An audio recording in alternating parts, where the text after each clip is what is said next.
G'day doggies, fans, all things Bulldogs. It's the Canterbury-Bankstown Bulldogs Elite Pathways Weekly Wrap. Check it out on Facebook.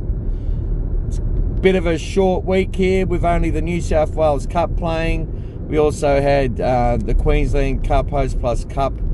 They played Tweed Heads in Host Plus Cup, and also Hastings Deerings, the junior competition, which could see some players come through our pathways. I'll talk about the NRL. I'm also going to have a little, overview of a couple of the debutants that we've had this year, people that have come through our pathways, and talk about how they're going after 10 rounds of the NRL. That won't be long. Then we'll pass over to Eddo. He'll give you his wrap of New South Wales Cup, Host Plus Cup, and Hastings Deering, and anything else he wants to talk about or let us know. That'll come up after I discuss NRL and one of the rookies that has come through the system and how he's going.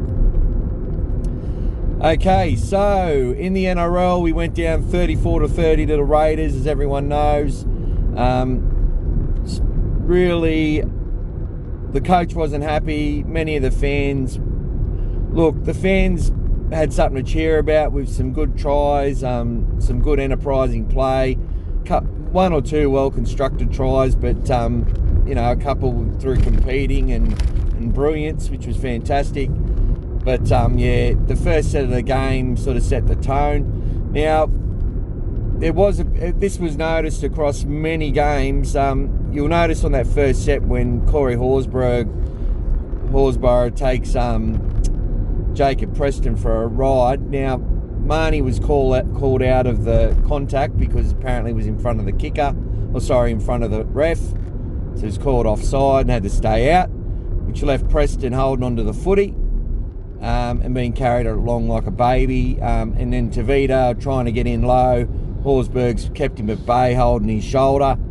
And it is what it is, and no one else come in to get into the tackle to bring him down, which meant he made about, I think it was 20 post-contact metres or something off the run, which is ridiculous.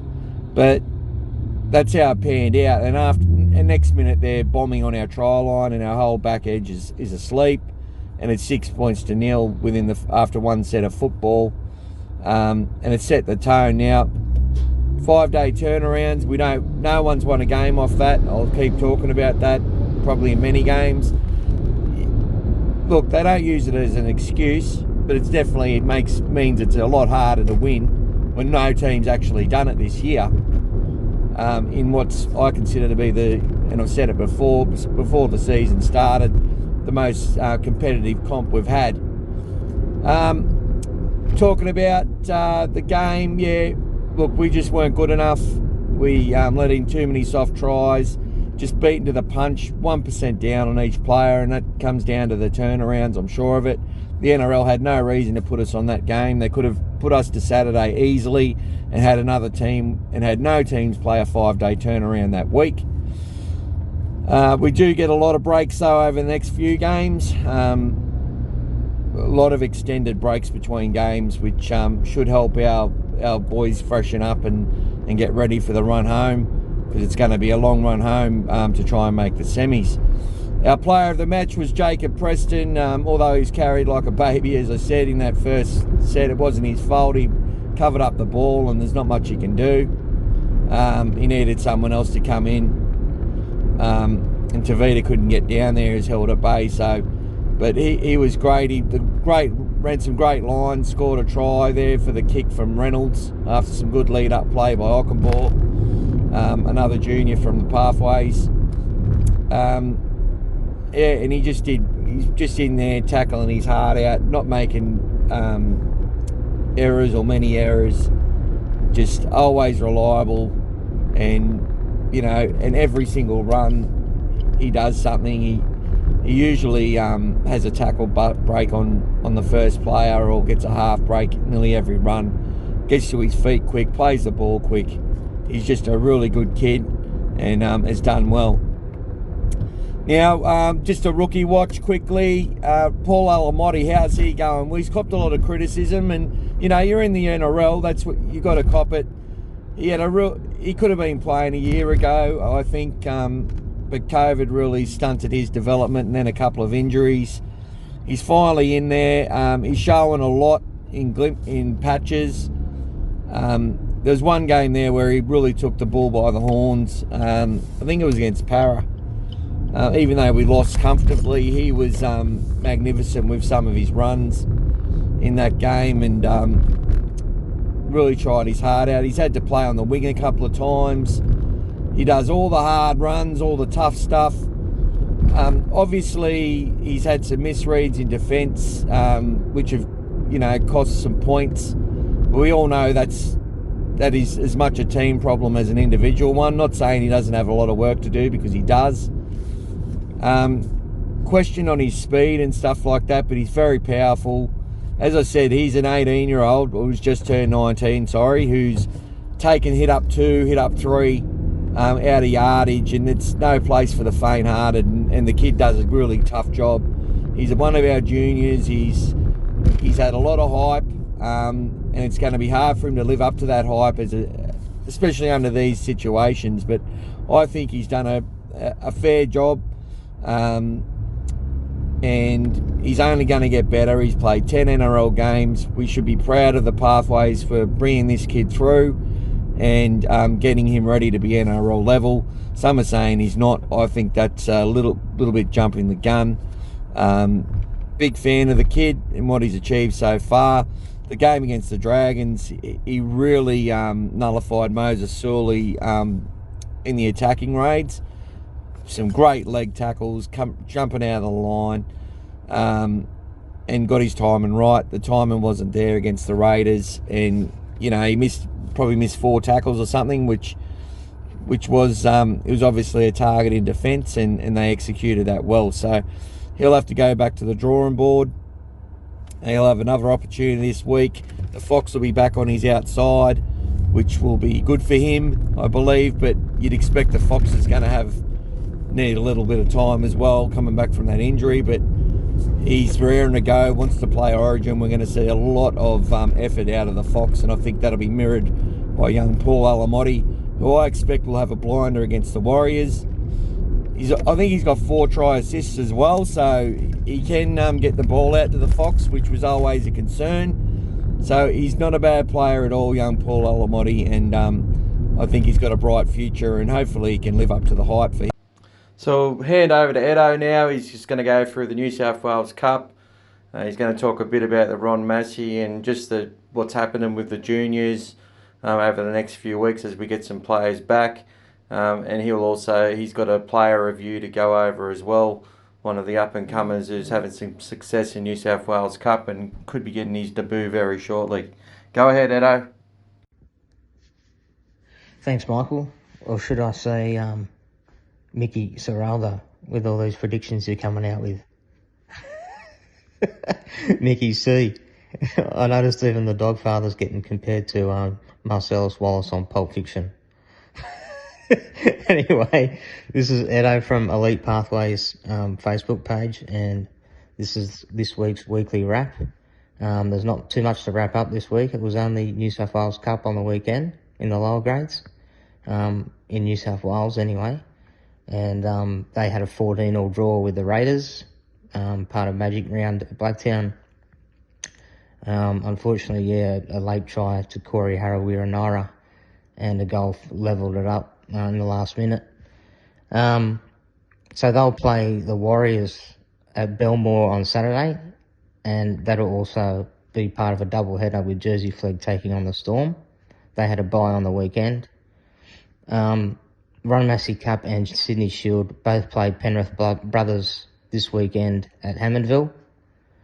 And in Queensland, the Clydesdales lost on the weekend, as did Hastings Steering Colts side, the under-21s. And this week they'll both take on Northern Pride back at home. So good luck to all the Queensland boys. And just quickly, there's a couple of players coming back in our system this weekend, and Chris Patolo comes back in the New South Wales Cup team. He's coming off the bench, and young Bailey Cox is back for his also his first game this weekend in Jersey Flegg off the bench. So we're starting to get some players back through the system now, and that's definitely making competition very healthy for spots. It's going to strengthen up some of those lower grade teams we've got. And Ron Massey Cup is going to have a pretty strong side, I think, this week against Penrith Brothers. So hopefully we'll get our first win there. So just a special mention to one of the New South Wales Cup players, Blake Wilson, the winger. He's been playing on the left wing. He's been going extremely well in New South Wales Cup, scoring tries, sometimes more than one a week.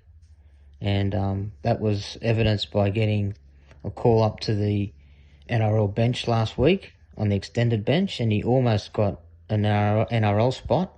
Well, if many followed Gus on Twitter, they would have thought that he was definitely going to get a spot, but Gus got it wrong, and Carraz ended up taking his spot on the wing and ended up playing pretty well in the NRL side. Blake is getting very close to an NRL spot, and he's not in the top 30. But now we're in round 11, so that doesn't really matter anyway. We would have had to get an exemption prior to this round, but now it's open slather, and any player in the lower grades can now get a call up to NRL, which is going to be interesting to see. He's going very well in New South Wales Cup, scoring tries all over the place, using his speed to get around defenders, beating players, tackle breaks, post-contact meters in general, really high. So, we'll have to keep an eye out for Blake Wilson. He's on the edge of making the NRL side, and he's on the extended bench again this week. But as everyone knows, the Fox is back. Whether the Fox takes his spot, we'll have to wait and see. But if not, it looks like Wilson will be the player to come in. If not, he'll drop back to New South Wales Cup, take his place on the wing, and it looks like Eli Clark will probably make way and drop back to Ron Massey Cup team because he's been named in that side as well. And that is what I just mentioned before, how the Ron Massey Cup team is getting stronger and stronger with these players coming back into the team, the likes of Patolo now and now Eli Clark having to push back most likely into that side. Players like that are going to definitely create competitions for spots, and it will be interesting to see how Ron Massey Cup go this weekend. So the Ron Massey Cup team and the Jersey Flegg team train together. So that's one big squad. Generally, it's players between 18 and 21. So pretty much all 18 to 21-year-olds signed by the Bulldogs are training together. And then at the end of the week, or at some stage during the week, probably more midweek, when they put the teams out, that they decide which players are go into the Ron Massey Cup and which players go into the Jersey Flegg. Looking at the players' development and who they want players to play against the older guys in Ron Massey Cup, and they probably put a few of the younger guys, the 18, 19-year-olds, in the Jersey Flegg, and they're playing against the guys who are a little bit older than them as well. It's going to speed up their development. So, it's an interesting system. Now we've got our own Ron Massey Cup team, and we're able to take advantage of that. And hopefully, over the next 1 or 2 seasons, we'll see that come to fruition. But anyway, that's it for me, and I'll talk to you next week, and good luck to all those players that are coming back into the team, and all the players throughout the lower grades and in Queensland with the Clydesdales, and we'll see how they go and talk about the results next week. Okay, thanks guys, thanks Michael, talk to you later.